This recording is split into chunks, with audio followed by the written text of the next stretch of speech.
And I said, I hope not. It will be hard to enjoy heaven without you.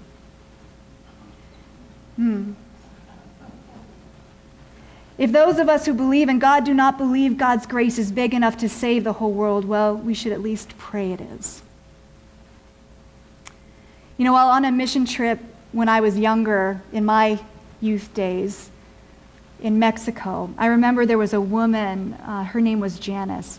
I don't remember much. I remember what she said. I don't quite remember what she looked like, but I remember her name is Janice. She came up and she was one of our speakers for the night. And we were this huge tent city. There were hundreds of us youth in Mexico at the time. And we were tired and weary from the day's ministry. And truth be told, there was this woman who comes up. She's our speaker for the night.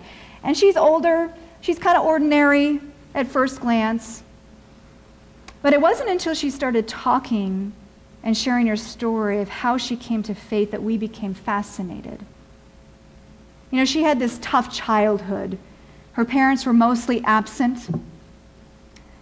And she was hardened and bitter, as she describes it, at an early age. She was a tough cookie. And she was left alone a lot in her mobile home. Well, one day, two people from a local church knock on her door.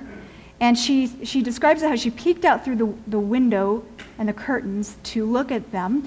And they were there, nicely dressed and holding a cake. And so she decides, and now this is telling about where she is at this point in life, she decides to sick her dog on them. And as you can imagine, they drop the cake and run. She said she enjoyed the cake later on. But they came back the next day.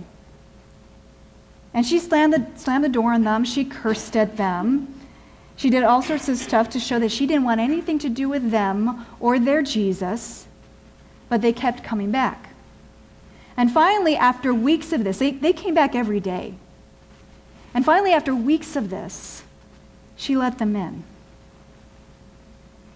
And you know, the history of this is that she was there then, standing before hundreds and hundreds, and had probably spoken to hundreds and thousands more about how God had worked through these people in inviting her, an unlikely, into the circle.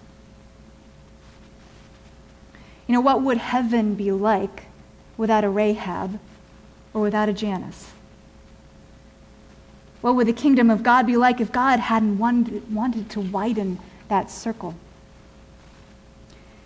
This year, Beth Randall, who is our youth minister, she was up here last week speaking to us, and she spends her evenings with our youth for Sunday evening service. This year, Beth has thrown out this challenge for our youth to invite 100 people to service on Sunday evenings. And really what that breaks down to is that every youth is charged with inviting at least 2 people to come.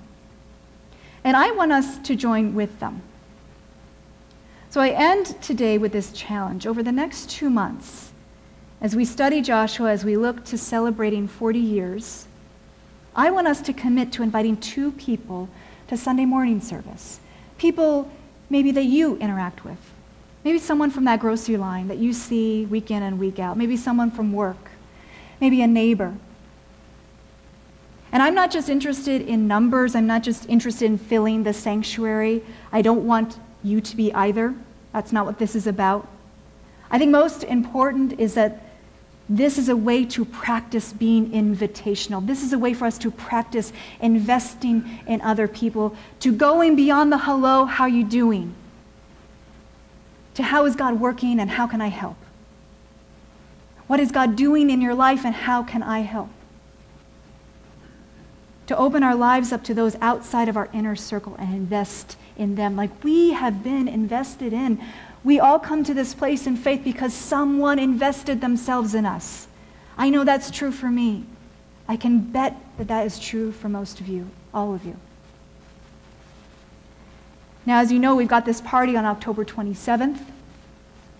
And you may want to consider reaching out to someone who's been part of this ministry, maybe who doesn't come today, but who's had some impact on the life of this church over those 40 years. That could be one of your options. But I think most important is for us all to be thinking about someone who is new to faith, new to you, maybe new to this church. Because we've got this story to tell, and it's not about us, but it includes us. And friends, it is a memorable one. It is a story that will go on for the ages, and we get to be part of it. Amen? Let's pray. God, I thank you so much that you don't stop where we would stop in inviting people to be part of what you are doing in the kingdom. I'm so thankful that you invited me.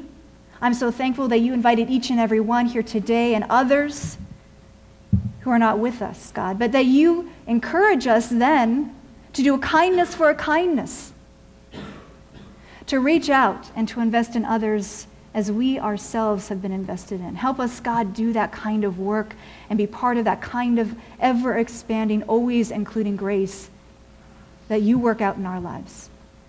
We thank you, God. Amen.